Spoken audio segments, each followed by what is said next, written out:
नमस्ते प्रणाम, मैं गिरहुआ आपका भाई टेक्स भोजपुरी आप सब देख रहे हैं। दोस्तों, कल बलिया जिला में पवन सिंह जी का शो होता है।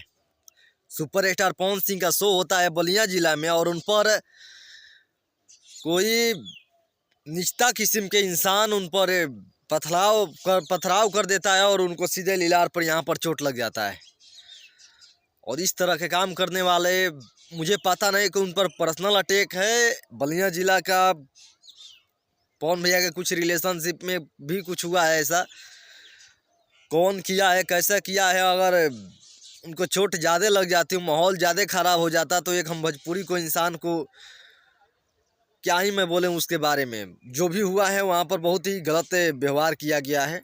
जो भी है आपका पर्सनल बदला है तो उसके लिए कोर्ट और कानून है ना, कि आप सोच रहे हैं कि एक दूगो से ढेला मरवा कर।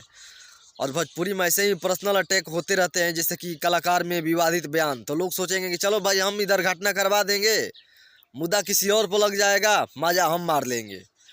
देखिए साहब, इधर का कोई इंसान इतना थोड़े पागल थोड़े है ना, बौरा है। सबको दिमाग होता है कि कौन ये घटना करवाएगा। आपका उससे पर्सनल उनसे दुश्मनी है, इसके लिए कोर्ट और कानून बनाया गया है। हालांकि मुझे शॉर्ट वीडियो मैंने देखा और बहुत लोगों को उसमें खेसारी लाल यादव के फैन हम फलान, हम बिना पुष्टि के भी हम नहीं कह सकते हैं या किसी पर आरोप लगा सकते हैं।